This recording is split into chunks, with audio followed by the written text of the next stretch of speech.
بسم اللہ الرحمن الرحیم۔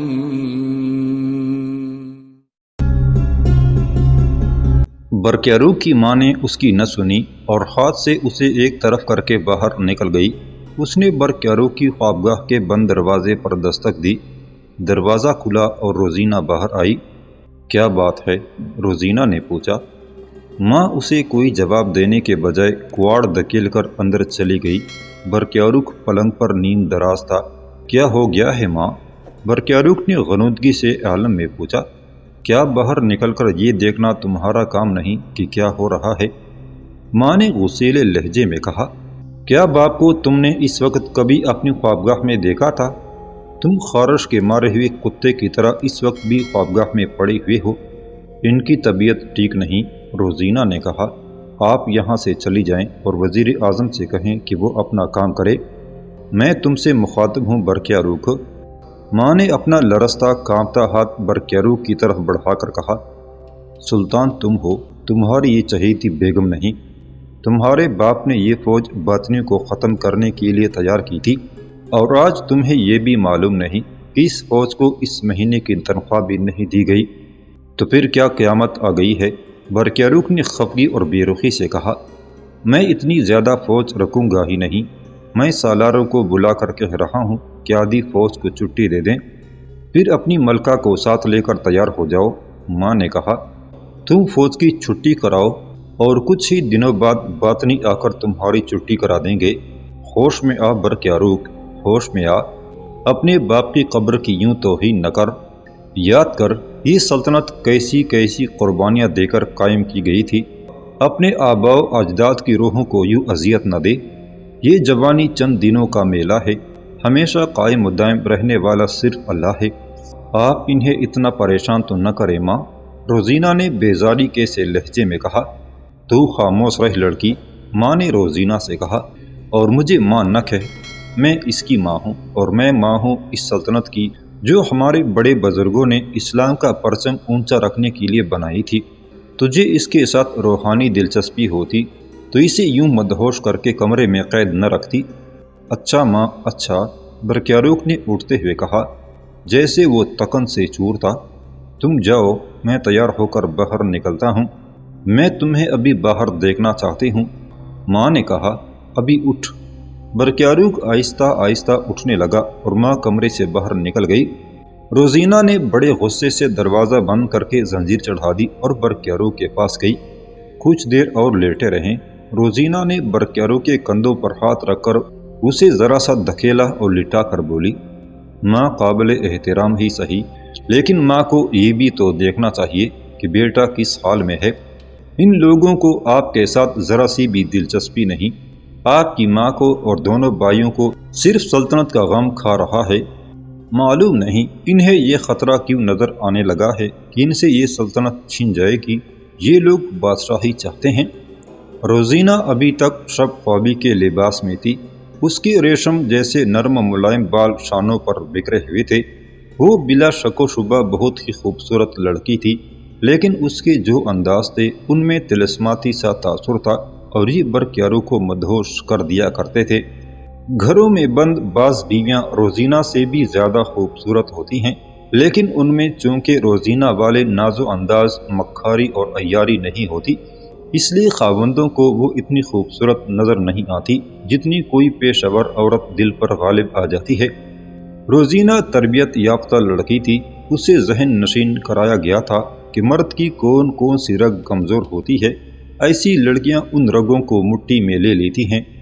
روزینہ نے برقیاروق کو لٹا کر اس کے بالوں میں انگلیاں پھیرنی شروع کر دی اور اس پر اس طرح جھکی کہ اس کے بکھرے ہوئے نرم و گداز بال اس کے چہرے کو چھونے لگے۔ پھر اس نے برقیاروق کے عریاں سینے پر آہستہ آہستہ ہاتھ پھیرنا شروع کر دیا اور 2-3 بار اپنے گال اس کے سینے سے لگائے، پھر اس کی ٹانگیں دبانی شروع کر دی۔ برقیاروق جو اپنی ماں کی آواز سے بیدار ہو گیا تھا، پھر مدہوش ہو گیا۔ روزینہ اٹھی اور سراہی میں سے ایک مشروب پیالے میں ڈال کر برقیاروق کو پلا دیا۔ اس سارے عمل کے دوران وہ بڑی ہی اداس اور پر اثر لہجے میں برقیاروق کو یقین دلاتی رہی کہ وہ مظلوم اور تنہا ہے، اور اس کی خاندان کا ہر فرد اسے انسان سمجھتا ہی نہیں۔ روزینہ کا ایک تو خداداد حسن تھا اور پھر اس حسن کو ایک نشے اور ایک طلسم کی طرح استعمال کرنے کا سلیقہ تھا، اور اس کے ساتھ برقیارو کو وہ جو مشروب پلا رہی تھی اس کا اثر الگ تھا۔ برقیارو بھول ہی گیا کہ اس کی ماں اس کے کمرے میں آئی تھی اور کچھ کہہ کر چلی گئی تھی۔ یہ وہی داستان تھی جو حضرت آدم اور حوا سے شروع ہوئی تھی۔ اس پہلے آدمی نے عورت کی بات مانی اور جنت سے نکالا گیا۔ یہ کہانی ہر دور میں اور ہر جگہ دہرائی جاتی رہی اور دہرائی جا رہی ہے اور دہرائی جاتی رہے گی۔ برقیارو تو بڑا ہی کمزور آدمی تھا، اگر وہ کمزور نہیں تھا تو روزینہ کا جادو بہت تیز تھا۔ دن کے پچھلے پہر برقیارو اس کمرے میں بیٹھا تھا جہاں وہ وزیر اعظم اور دیگر اہلکاروں سے عمر سلطنت کی باتیں سنتا اور حکم جاری کیا کرتا تھا۔ وہاں جاتے ہی اس نے اپنے وزیر اعظم عبد الرحمن سمیری کو بلا لیا تھا۔ آپ میرے بزرگ ہیں اور میں آپ کا احترام کرتا ہوں، اس نے وزیر اعظم سے کہا۔ آپ کو یہ خیال رکھنا چاہیے کہ ایسی کوئی بات نہ ہو کہ میرے دل میں آپ کا احترام کم ہو جائے۔ فوج کو تنخواہ میری ماں نے نہیں بلکہ میں نے دینی ہے۔ آپ کو یہ بات میرے ساتھ کرنی چاہیے تھی۔ آپ نے میری ماں کو بلا وجہ پریشان کیا اور انہوں نے غصے میں آ کر میری بیوی کے سامنے میری بے عزتی کر دی۔ میں آپ سے توقع رکھوں گا کہ آئندہ آپ کوئی ایسی حرکت نہیں کریں گے۔ میں معافی کا خواستگار ہوں سلطان محترم، وزیر اعظم نے کہا۔ میں 2 مرتبہ آپ سے درخواست کر چکا ہوں، اس سے پہلے ایسا کبھی نہیں ہوا کہ فوج کو بروقت تنخواہ نہ ملی ہو۔ میں ادائیگی کی اس تاخیر سے ڈرتا ہوں کہ فوج میں ذرا سی بھی مایوسی اور بیزاری پیدا نہیں ہونی چاہیے۔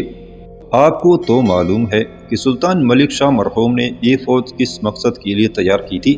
زندگی نے وفا نہ کی، اگر وہ زندہ رہتے تو قلعہ علمود پر حملہ کر کے حسن بن صباح کی ابلیسیت کو ہمیشہ کے لیے ختم کر دیتے۔ مجھے جاسوس اور مخبر روز بروز اطلاعیں دے رہے ہیں کہ باطنی عقیدے بڑی تیزی سے پھیلتے چلے جا رہے ہیں، اور یہ بھی اطلاع ملی ہے کہ ہمارے شہر میں اور دوسرے شہروں میں بھی باطنی آ کر آباد ہوتے چلے جا رہے ہیں۔ وہ اپنے عقیدے مسلمانوں میں پھیلا رہے ہیں۔ آپ میرے وہ احکام غالباً بھول گئے ہیں جو میں پہلے دے چکا ہوں، سلطان برقیارو نے کہا۔ مرحوم سلطان نے فوج تو تیار کر لی تھی، لیکن یہ نہ سوچا کہ اس فوج کو ہم کب تک پالتے رہیں گے۔ محصولات کا زیادہ تر حصہ یہ فوج کا رہی ہے۔ میں نے یہ بھی کہا تھا کہ میں حسن بن صباح کی طرف ایک وفد بھیجوں گا اور اس کے ساتھ امن اور دوستی کا معاہدہ کروں گا۔ وہ میری یہ شرط مان لے گا کہ وہ اپنے علاقے میں محدود رہے اور ہمیں اپنے علاقے میں محدود رہنے دے۔ اس بار تو آپ فوج کو تنخواہ دے دیں، لیکن فوج کی آدھی نفری کو سبکدوش کر دیں۔ جو گھوڑے فالتو ہو جائیں وہ فروخت کر کے رقم سرکاری خزانے میں جمع کرا دے۔ میں اپنے سپہ سالاروں اور دوسرے سالاروں کو حکم دے رہا ہوں کہ وہ فوج کی چانٹی کر کے نصف فوج کو ختم کر دیں۔ سلطان عالی مقام وزیر اعظم نے کہا، آپ کے والد مرحوم نے وفد بھیجا تھا جس کا حسن بن صباح نے مذاق اڑایا تھا اور کہا تھا کہ تمہارے پاس وہ طاقت نہیں جو میرے پاس ہے۔ اس نے ہمارے وفد کے سامنے اپنے 3 آدمیوں کو باری باری حکم دیا تھا کہ وہ اپنے آپ کو قتل کر دیں۔ ان آدمیوں نے فوراً اپنے خنجروں سے اپنے آپ کو ہلاک کر ڈالا تھا۔ حسن بن صباح نے ہمارے وفد سے کہا تھا کہ تمہاری فوج میں ایک آدمی ایسا نہیں ملے گا جو اس طرح اپنی جان قربان کر دے۔ مجھے وہ باتیں یاد نہ دلائیں، سلطان برقیارو نے کہا۔ وہ میرے والد مرحوم کے دور کی باتیں ہیں۔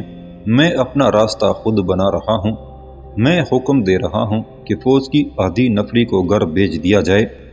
جس وقت سلطان برقیارو اپنے وزیر اعظم کو یہ احکام دے رہا تھا، اس وقت اس کی بیوی روزینہ کے پاس ایک ادھیڑ عمر عورت بیٹھی ہوئی تھی اور کمرے کا دروازہ اندر سے بند تھا۔ یہ عورت روزینہ کی خاص ملازمہ تھی۔ اس عورت کو روزینہ نے قابل اعتماد کنیز کا درجہ دے رکھا تھا، اور اسے یہ کہنا روزینہ اس کنیز سے کہہ رہی تھی، امام تک یہ خبر جلدی پہنچا دے کہ میں نے بہت کامیابیاں حاصل کر لی ہیں۔ سب سے زیادہ اہم فیصلہ یہ کروا لیا ہے کہ فوج کی نفری عادی کر دی جائے۔ سلطان برقیارو نے اپنے وزیر اعظم کو یہ حکم دیا ہے اور سالاروں کو بلا کر کہہ دے گا کہ آدھی فوج کی چانٹی کر دو۔ پھر امام تک یہ خبر پہنچا دینا کہ سلطان پوری طرح میری مٹھی میں آ گیا ہے۔ اس کی ماں، وزیر اعظم اور اس کا بھائی محمد اسے مجھ سے دور رکھنے کی کوشش کرتے رہتے ہیں، لیکن میں اسے ان سب سے متنفر کر دوں گی جہاں فوج میں بیزاری اور مایوسی پیدا ہو گئی ہے، جس کی وجہ یہ ہے کہ فوج کو ابھی تک تنخواہ نہیں ملی۔ تنخواہ میں اس تاخیر کے پیچھے بھی میرا ہی ہاتھ ہے۔ امام سے کہنا کہ اب اپنے آدمی بھیج دے، کیونکہ فوج میں چانٹی ہوگی تو جنہیں نکالا جائے گا انہیں بھڑکانا اور سلطان کے خلاف مشتعل کرنا ضروری ہوگا۔ پیغام میں یہ بھی کہنا کہ ابھی میں رے کے حاکم اب مسلم راضی کے متعلق کچھ نہیں کہہ سکتی، اتنا ہی بتا سکتی ہوں کہ وہ سلطان برقیارو کے فیصلوں کے خلاف ہے، لیکن یہ نہیں بتایا جا سکتا کہ اس سلسلے میں وہ کیا عملی کارروائی کرے گا۔ تم ابھی چلی جاؤ اور یہ پیغام ان لوگوں کو اچھی طرح سنا دینا اور انہیں کہنا کہ آج ہی ایک آدمی علمود روانہ ہو جائے۔ یہ حسن بن صباح کا زمین دوز انتظام تھا، جس کے تحت سلطنت سلجوکیہ کی بنیادوں میں بارود بھرا جا رہا تھا۔ تھوڑے ہی دنوں بعد اس بارود میں ذرا سی چنگاری پھینک دینی تھی۔ قومیں اور ملک حکمرانوں کے ہاتھوں ہی تباہ ہوتے چلے آئے ہیں۔ حکمران جب اپنی سوچنے کی صلاحیتیں اور اپنا وقار کسی دوسرے کے حوالے کر دیں تو اس کا نتیجہ سوائے تباہی کے کچھ نہیں ہوتا۔ روزینہ سلطان برقیارو کی سلطنت میں تاریخ کو دہرا رہی تھی۔ برقیارو کے ذہن میں وہ یہ بات نقش کر رہی تھی کہ اس سلطنت کا اسلام کے ساتھ کوئی تعلق نہیں، بلکہ یہ سلطنت برقیارو کی ذاتی ملکیت ہے۔ تباہی کے عمل کو تیز کرنے کے لیے روزینہ سلطنت سلجوکیہ کو اس تلوار سے محروم کر رہی تھی جسے فوج کہتے ہیں۔ سلطان برقیارو نے وزیر اعظم عبد الرحمن سمیری کو احکام دے کر فارغ کر دیا اور اپنے سپہ سالار ابو جعفر حجازی اور اس کے نائب سالار اوریزی کو بلایا۔ وہ فوراً پہنچ گئے۔ فوج کو ابھی تک تنخواہ نہیں ملی۔ سلطان برقیارو نے کہا، کل خزانے سے رقم نکلوا کر فوج میں تقسیم کر دیں۔ اب میرے اس فیصلے پر عمل شروع کر دیں کہ فوج کی آدھی نفری کو فوج سے نکال دیں۔ میں اب اتنی زیادہ فوج کی ضرورت نہیں سمجھتا۔ آپ دونوں نے خود فیصلہ کرنا ہے کہ کسے فوج میں رکھنا اور کسے نکالنا ہے۔ ہاں سلطان محترم، سپہ سالار ابو جعفر حجازی نے کہا، فوج آدھی ہو جانی چاہیے، ہم آپ کے حکم کی تعمیل بہت جلد کریں گے۔ سلطان محترم، سالار اوریزی نے کہا، بصد معذرت عرض کرتا ہوں کہ فوج میں کمی نہیں ہونی چاہیے۔ آپ کو معلوم ہی ہے کہ مرحوم سلطان نے یہ فوج کیوں تیار کی تھی۔ مجھے اور بھی بہت کچھ معلوم ہے۔ سلطان برقیارو نے سالار اوریزی کی بات کاٹ کر کہا، یہ صرف مجھے معلوم ہے کہ اتنی زیادہ فوج کو تنخواہ کس طرح دی جاتی ہے۔ میں جو کہہ رہا ہوں سوچ اور سمجھ کر کہہ رہا ہوں، اس پر عمل درآمد ہونا چاہیے۔ سلطان ٹھیک فرما رہے ہیں اوریزی، سپہ سالار ابو جعفر حجازی نے کہا، اتنی زیادہ تنخواہ پوری کرنا بہت مشکل ہے اور خزانے پر بلا وجہ بوجھ پڑا ہوا ہے۔ ہمیں سلطان محترم کے حکم پر فوراً عمل کرنا چاہیے۔ حکم کی تعمیل ہمارا فرض ہے، سالار اوریزی نے کہا، لیکن میں یہ نہیں بھول سکتا، یہ ملک ہمارا اپنا ہے اور یہ اسلامی سلطنت ہے۔ یہ فوج اسلام کی بقا اور فروغ کے لیے تیار کی گئی ہے۔ اس سے ہم نے باطل کی قوتوں کو اسی طرح ختم کرنا ہے جس طرح آتش پرستوں اور رومیوں کی جنگی طاقتوں کو ختم کیا گیا تھا۔ اگر ہم نے حسن بن صبا کو ختم نہ کیا، میں اس نام سے تنگ آ گیا ہوں، سلطان برقیارو نے کہا۔ حسن بن صبا کا نام سنتے سنتے میرے کان پک گئے ہیں۔ میں نے پہلے دن ہی کہہ دیا تھا کہ ہم باطنیوں کے خلاف فوج استعمال نہیں کریں گے۔ یہ بھی سوچ لیں سلطان محترم، سالار اوریزی نے کہا، اگر آپ نے فوج میں سے آدھی نفری نکال دی تو فوج میں اور قوم میں بھی آپ کے خلاف بد اعتمادی پیدا ہو جائے گی۔ اس کے نتائج کچھ اور بھی ہو سکتے ہیں۔ میں ابھی کوئی اور بات نہیں کہنا چاہتا سوائے اس کے کہ یہ نتائج بڑے ہی خطرناک بھی ہو سکتے ہیں۔ ہم آپ کو نہیں نکال رہے سالار اوریزی، سپہ سالار نے کہا، آپ ہمارے ساتھ ہی رہیں گے۔ میں سب سے پہلے فوج سے نکلوں گا، سالار اوریزی نے کہا۔ میں مجاہد ہوں اور اسلام کے دشمنوں کے خلاف جہاد کے لیے فوج میں شامل ہوا تھا، سلطان کی خوشامد کے لیے نہیں جیسا آپ کر رہے ہیں۔ آپ میری توہین کر رہے ہیں اوریزی، سپہ سالار نے کہا۔ میں بھی مجاہد ہوں، خوشامدی نہیں۔ دونوں خاموش ہو جاؤ، سلطان برقیارو نے کہا۔ میں نے تمہیں آپس میں لڑنے کے لیے نہیں بلایا۔ سلطان عالی مقام سالار اوریزی نے کہا، آپ میری صاف گوئی برداشت کریں یا نہ کریں، مجھے اس سے کوئی سروکار نہیں۔ میں جو کچھ بھی کہہ رہا ہوں وہ اپنی ذات کے لیے نہیں بلکہ آپ کی سلطنت کی سلامتی کے لیے کہہ رہا ہوں۔ یہ سلطنت آپ کی ہی نہیں، یہ میری بھی ہے، یہ اللہ کی سلطنت ہے۔ اگر آپ فوج کے متعلق غلط فیصلے کریں گے تو اس کا نتیجہ یہی ہوگا کہ جو سالار ان فیصلوں کو غلط سمجھے گا وہ ان کے خلاف اٹھ کھڑا ہوگا اور ہمارے سپہ سالار ابو جعفر حجازی کا حکم نہیں مانے گا۔ یہ سالار حجازی آپ کو خوش کرنا چاہتے ہیں لیکن میں اپنے اللہ کو خوش کر رہا ہوں اور یہی میرا فرض ہے۔ تقریباً تمام مسترد تاریخوں میں یہ واقعہ بیان کیا گیا ہے۔ سپہ سالار ابو جعفر حجازی سلطان کا خوش آمدید تھا اور سلطان ابلیسی اثرات کے تحت فیصلے کر رہا تھا۔ ایک بیدار مغز اور دیانتدار سالار نے ان کی مخالفت کی تو آگے چل کر یہی اختلاف خانہ جنگی کا بنیادی پتھر بن گیا۔ سلطان برقیاروق نے جب ان دونوں سالاروں کو فارغ کیا تو باہر آ کر سپہ سالار ابو جعفر حجازی نے سالار اوریزی کو قائل کرنے کی بہت کوشش کی کہ وہ جانتا ہے کہ سلطان کا یہ حکم سلطنت کے لیے اچھا نہیں، لیکن ہمیں کیا، ہمیں سلطان کے ہر حکم کی تعمیل کرنی ہے۔ لیکن سالار اوریزی اس قدر بگڑ گیا تھا کہ اس نے سپہ سالار کے ساتھ بحث بے معنی سمجھی۔ ایک روز رے میں امیر شہر ابو مسلم رازی اپنے دفتر میں امور سلطنت میں الجھا ہوا تھا کہ اسے اطلاع ملی کہ 2 آدمی آئے ہیں اور ان کے ساتھ ایک لڑکی ہے۔ ابو مسلم رازی نے انہیں فوراً اندر بلا لیا۔ ہم اس لڑکی کو آپ کے حوالے کرنے آئے ہیں۔ دونوں میں سے ایک آدمی نے کہا، ہم مسلمان نہیں، یہ لڑکی مسلمان ہے۔ کون ہے یہ لڑکی؟ ابو مسلم رازی نے پوچھا۔ اسے کہاں سے لائے ہو؟ میرے حوالے کرنے کا مقصد کیا ہے؟ میرا نام خمیرہ ہے، لڑکی بولی۔ میں قسطان کے ایک رئیس منور الدولہ کی بہن ہوں۔ قسطان پر تو باطنی قابض ہو گئے ہیں، ابو مسلم رازی نے کہا اور پوچھا، تم کس طرح بچ نکلی ہو؟ اگر آپ اجازت دیں گے تو میں اپنی داستان سناؤں گی، خمیرہ نے کہا۔ سب سے پہلے تو میں ان دونوں کی تعریف کروں گا، یہ مسلمان نہیں اور یہ مجھے یہاں تک لے آئے ہیں۔ ابو مسلم رازی کے کہنے پر خمیرہ نے وہ سب کہہ سنائی جو اس پر بیتی تھی۔ اس نے اپنی محبت کی بات بھی نہ چھپائی اور سفید ریش راہب کے مندر تک پہنچنے کی ایک ایک تفصیل سنا دی۔ میں کس طرح یقین کر سکتا ہوں کہ تم نے جو بات سنائی ہے وہ بالکل سچ ہے؟ ابو مسلم رازی نے پوچھا۔ آپ کا شک بجا ہے، خمیرہ نے کہا۔ ان کے بزرگ راہب نے بھی یہی شک کیا تھا۔ میرے پاس کوئی ایسا ذریعہ نہیں کہ میں ثابت کر سکوں کہ میں نے جو بات کہی ہے یہ سچ ہے۔ ہمارے راہب نے اس لڑکی کو اپنی ذمہ داری میں لے لیا تھا، ایک آدمی نے کہا۔ اگر آپ سمجھتے ہیں کہ ہم غلط بیانی کر رہے ہیں اور یہ لڑکی جھوٹ بول رہی ہے تو ہم دونوں کو قید خانے میں بند کر دیں اور جب آپ کو یقین آ جائے گا تو ہمیں رہا کر دیں۔ ابو مسلم رازی نے ان دونوں آدمیوں اور خمیرہ کو کھانا کھلایا اور مشروبات پلائے اور پھر ان کے ساتھ بہت سی باتیں ہوئیں۔ میں تمہیں اپنی پناہ میں رکھوں گا خمیرہ، ابو مسلم رازی نے کہا۔ تمہارا کوئی اور ٹھکانہ ہوتا تو میں تمہیں وہاں بھیج دیتا۔